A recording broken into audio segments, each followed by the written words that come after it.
Hola, mi nombre es Julia Buenaventura y hoy vamos a hablar de la CIA, la Agencia Central de Inteligencia de los Estados Unidos, y cómo patrocinó intelectuales, pintores, artistas, izquierdistas. ¿Para qué? Para minar el sistema desde dentro. Vamos a verlo y vamos a verlo desde el testimonio de un agente de la CIA que se llama Thomas Brayden y abre el juego en 1967. Pero bueno, antes suscríbete a mi canal y si te gusta este video, dale like.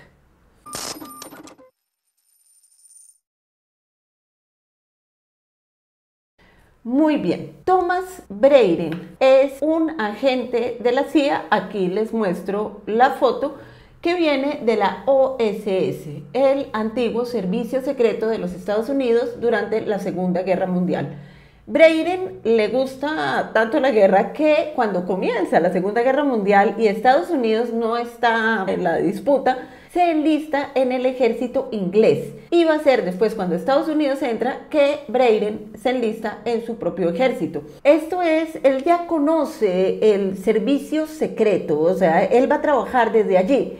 Y luego, cuando montan la CIA, cuando fundan la CIA en 1947, después de la Segunda Guerra Mundial, Brayden va a ser uno de los artífices de los planes. Brayden está muy preocupado en la Guerra Fría porque él dice, vamos a perder esta guerra porque esta guerra es fría, o sea, más que con armas, la disputa entre los Estados Unidos de América y la Unión de Repúblicas Socialistas Soviéticas, más que con armas, es una guerra de egos, es una guerra cultural, es una guerra por quién llega primero al espacio, por quién llega primero a la luna, por quién tiene los mejores ajedrecistas, por quién tiene el mejor ballet, por quién tiene la mejor pintura y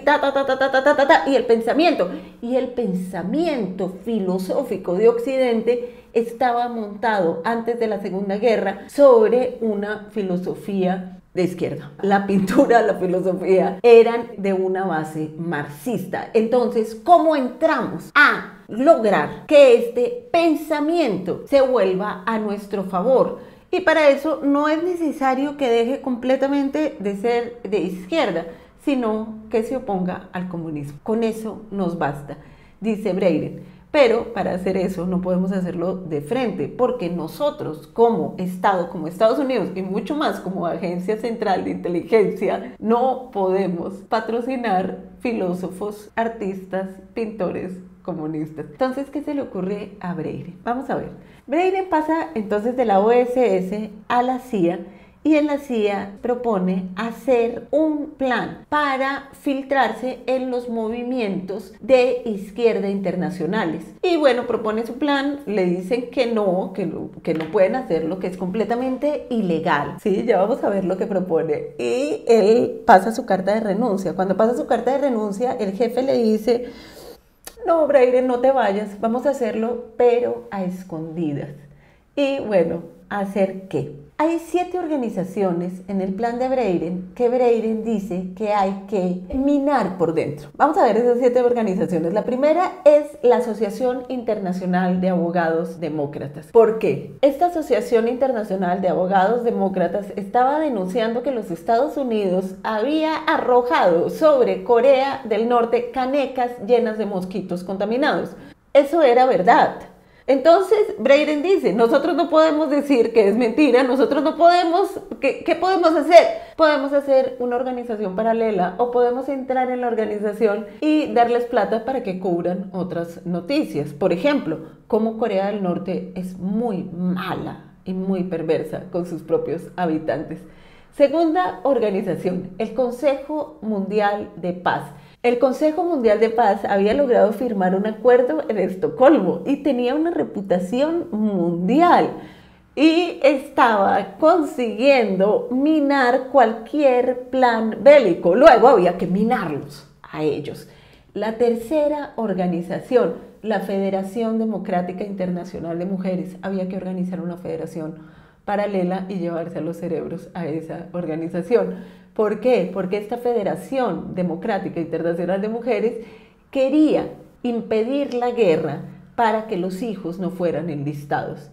Continuamos con la cuarta organización, la Unión Internacional de Estudiantes. Los estudiantes. Los estudiantes son los primeros que siempre salen al paro, salen a marchar, salen a denunciar la inequidad y a denunciar la injusticia. ¿Por qué? Porque los estudiantes lo único que tienen es futuro, no tienen pasado, entonces no saben que los pueden matar. Y claro, había que entrar a la Unión Internacional de Estudiantes y hacer organizaciones diversas que consiguieran frenar que los estudiantes fueran de izquierda, tuvieran un pensamiento que pudiera llevarlos a ¿qué? A la revolución. La quinta organización, la Federación Mundial de Juventudes Democráticas, Federación Mundial de Juventudes Democráticas, llevarlas a la derecha. La sexta organización, la Organización Internacional de Periodistas. Los dueños de los medios de comunicación son los dueños del poder. Entonces, ¿qué hay que hacer? Llevarse a los periodistas buenos a que cubran las noticias que a uno le convienen. Y eso lo sabía Tom Brady desde la CIA. La séptima organización es tal vez una de las más importantes, aunque todas son clave, la Federación Mundial de Sindicatos. ¿Qué dice Brady? Financiemos los sindicatos, pero volvámoslos de derecha. Es un genio. Es un genio, claro, esto habría que hacerlo a espaldas. Pueden utilizar el dinero del contribuyente de los Estados Unidos, que está con el capitalismo, con el libre mercado, para financiar sindicatos. Entonces, ¿qué hace Brady? Nosotros no vamos a poder destruir los sindicatos si no financiamos organizaciones parecidas, pero que sean más tibias y que no luchen directamente por los derechos de los trabajadores. Y ahí Brady entra. Brady va a proponer que entren en estos grupos, pero para eso hay que crear una central que sea una fachada de la CIA en el mundo de la cultura, y ese fue el Congreso por la Libertad Cultural. Siempre que escuchen libertad es interesante porque es un emblema del capitalismo, la libertad de mercado, la libertad de elegir. Y la CIA obviamente escogió la palabra libertad para su congreso fachado, el Congreso por la Libertad Cultural. Entonces, muy bien, hacen el Congreso por la Libertad Cultural. El Congreso financia más de 35 organizaciones en Occidente, se infiltra en todas partes y, como les digo, tiene mucho dinero para organizar eventos, para organizar revistas. Son más de 40 publicaciones. La Fundación Ford le dio a ese congreso más de 1.5 millones de dólares, aunque, como vamos a ver, no se sabe si fue la misma Fundación Ford o esa Fundación Ford fue otra fachada de la CIA. Ya vamos a ver por qué les digo esto. En esas 40 publicaciones está Horkheimer, el filósofo alemán, y está Adorno, por ejemplo. Entonces, claro, eran marxistas, pero eran marxistas que no pensaban la revolución como la salida. Era un marxismo anticomunista. Y bueno, ¿financiado por qué? Por la CIA. Muy bien. Entonces, el Congreso Cultural por la Libertad. Este congreso, por ejemplo, financió la Orquesta Filarmónica de Boston, que hizo un tour por Europa dejando el nombre de los Estados Unidos en alto. Ustedes saben, las orquestas de Rusia, el ballet ruso, el circo de Moscú, todo esto, pues Estados Unidos algo tenía que hacer. Y entonces, bueno, financió la Orquesta Filarmónica y, a lo que vamos, financió el movimiento del expresionismo abstracto. ¿Cómo lo hizo? En 1947 había habido una exposición que se llamó Advancing American Art. Esta exposición contó con $49,000 y compraron para ella 79 obras de 45 artistas. Esta exposición no era de expresionismo abstracto en 1947, sino de arte de vanguardia de los Estados Unidos. Esta exposición tuvo bastante éxito en su gira, que contempló muchas ciudades del bloque socialista, pero en los Estados Unidos tuvo una repercusión muy negativa. Harry Truman, cuando la vio, dijo, en resumen, si eso es arte, yo soy negro. Bueno, así se las dejo. Y entonces la exposición tuvo tan mala repercusión en el mismo Estados Unidos que vendieron las obras por nada, por $50 en un remate que hubo después de la muestra. Esto no iba a dejar que pasara Breitling, porque Breitling sabía que si los reaccionarios, como vimos en el video anterior, que si los reaccionarios como McCarthy o George Dondero tomaban la bandera del arte, Estados Unidos iba a quedar con una fama devastadora, como unos godos reaccionarios que no querían un arte de avanzada. Esto es como en realidad eran, y entonces había que maquillarlo, disfrazarlo, manipularlo bajo ¿qué? Bajo el emblema de la libertad. Hay que prestar atención porque eso de la libertad siempre fue una bandera de los Estados Unidos para imponer un mercado muy manipulado.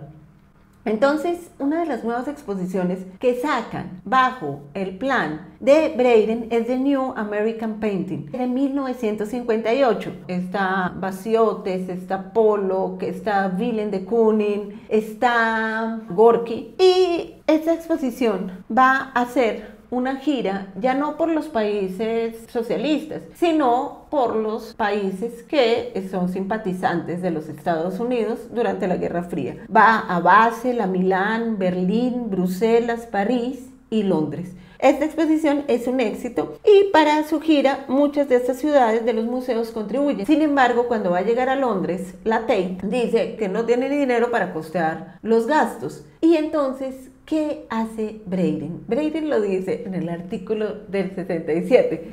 Dice, era muy fácil. Nosotros, cuando estos problemas se presentaban, acudíamos a un millonario de los Estados Unidos y le decíamos, mire, nosotros financiamos toda la exposición, pero usted dice que usted la financió.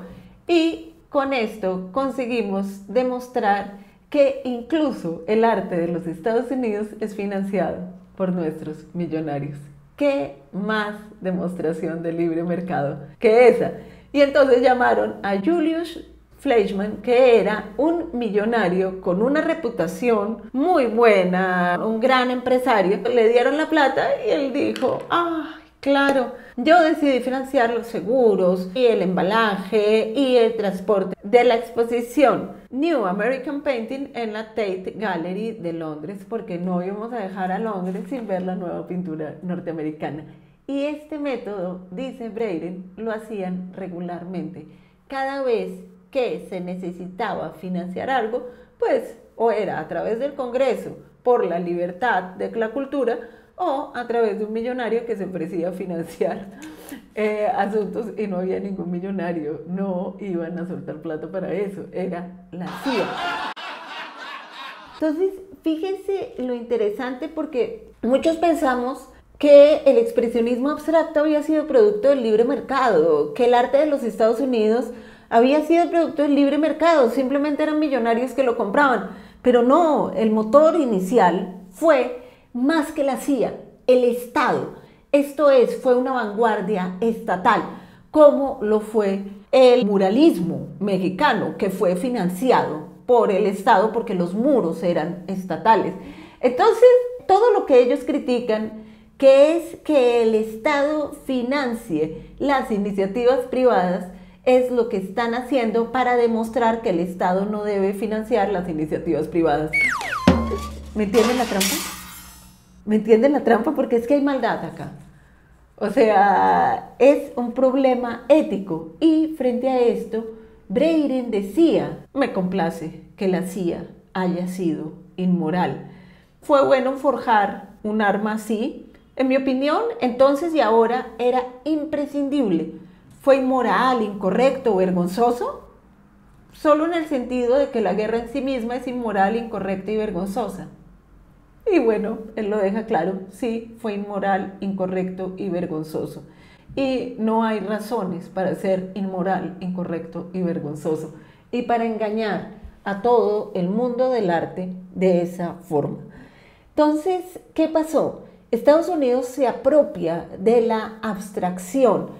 Se apropia de la abstracción de toda la vanguardia cuyo motor había sido la Rusia prerevolucionaria con Malevich y Kandinsky, se apropia de eso y lo vuelve un arma al servicio de la inteligencia secreta de los Estados Unidos. Y esto es muy interesante porque plantea la pregunta, ¿qué hubiera pasado con la abstracción si la CIA no se hubiera apoderado de ella? de repente hubiera sido algo mucho más libre, como pasó en América Latina, que los movimientos concretos dieron lugar a un arte verdaderamente político y revolucionario. Muy bien, otro agente de la CIA, Donald Jameson, dice: en cuanto al expresionismo abstracto, me encantaría poder decir que la CIA lo inventó solo para ver qué pasa mañana en Nueva York y en el centro de Soho. Pero creo que lo que hicimos nosotros, la CIA, realmente fue reconocer la diferencia. Se reconoció que el expresionismo abstracto era el tipo de arte que hacía que el realismo socialista de la Unión Soviética pareciera aún más estilizado, más rígido y confinado de lo que era. Y esa relación fue explotada en las exposiciones. Nosotros somos los abstractos con la libertad y ellos son los rígidos con la figuración. Y bueno, esa bipolaridad propia de la Guerra Fría marcó 3 décadas de arte en el mundo. Muy bien, el abanderado de esto y el que organizó la exposición de New American Painting fue el MoMA de Nueva York, con Nelson Rockefeller a la cabeza. El MoMA de Nueva York decidió darle todo el impulso al expresionismo abstracto. ¿Y cómo era darle todo el impulso? Nelson Rockefeller mandó a comprar 2.000 obras del expresionismo abstracto. Frente a eso no hay competencia, no hay libre mercado que pueda. Si un millonario le compra a un pintor 100 obras por $10.000, hoy que las obras valen mucho más, el mercado explota. O sea, no hay nada que hacer. Si un millonario como Nelson Rockefeller, que era dueño del petróleo del mundo en ese momento, decide que este arte va a ser el arte oficial, pues no hay nada que hacer. ¿Cuánta plata de la CIA había en esas compras? Ese dato no lo sé, pero debía haber mucha. Bueno, esto se ve en la serie Mad Men cuando discuten sobre la compra que hace el jefe de la empresa, el jefe de la agencia, del Rothko, un cuadro de abstracción que compra por $10.000. Y estos empleados sí se quedan diciendo: ¿será que es el nuevo traje del emperador o será que tiene algo que no estamos viendo? Bueno, Nelson Rockefeller era tan cínico sobre estas compras que llamaba al expresionismo abstracto pintura de libre empresa. Pintura de libre empresa. Y otra vez el término libertad está aquí. Bueno, ojo, este tema es muy delicado porque puede dar para que otros reaccionarios, para que otros conservadores, otros godos digan: ah, ¿sí vieron? Este arte no es nada, el expresionismo abstracto no es nada. No, la abstracción tiene toda una historia en el siglo XX, viene de las vanguardias de los años 10, de las vanguardias de antes de la Revolución Rusa, y la abstracción es un arte que quiere salir de la representación, salir del yugo de tener que representar a Napoleón o al zar o al César o a Jesucristo, y comenzar a hacer manchas sobre el papel, poder dar cuenta de la pintura en la pintura misma. El otro anhelo de los abstractos, y que va a tener mucho que ver con los cubistas, es dejar la ficción del espacio y mostrar la pintura como bidimensionalidad. Estas exploraciones son maravillosas y pues claro, la CIA es muy inteligente porque recoge el arte de vanguardia, el arte que tenía todas las posibilidades de contestarle a la tradición occidental para hacerlo una propaganda del imperio, para hacerlo una propaganda imperialista. Pero no por eso ese arte deja de ser la semilla revolucionaria que vimos en la década de los 10. Sobre todo Rothko, que además era comunista, lleva a la pintura hasta la última consecuencia. Mancha sobre lienzo, puro color. Y esto es increíble. Todo esto para decir que los de la CIA no eran nada brutos, eran mucho más inteligentes que los macartistas, eran mucho más inteligentes que el senador Dondero, que decía que todo el arte feo era sencillamente comunista, que decía que lo feo no tenía nada que ver con el progreso y la libertad humana. Ahora, esta es una buena excusa para decir, claro, el arte abstracto, el arte moderno es una porquería, además financiada por la CIA, y no tiene nada que decir. No, no sean reaccionarios, no sean marcartistas, no sean donderistas, no vuelvan atrás. El arte moderno tiene toda esa semilla revolucionaria que tenía durante los años 10, antes de la Revolución Rusa. Los rusos no lo quisieron, los macartistas no lo quisieron, pero sí lo quiso este tipo, Braden, que es realmente un genio, porque vio en él un arma realmente revolucionaria y a través de él hizo una propaganda increíble, porque este arte tenía la posibilidad de quebrar la representación.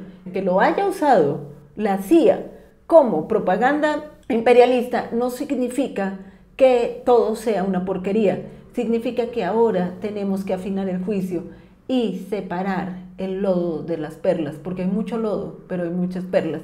Entonces, bueno, les dejo esa. Soy Julia Buenaventura.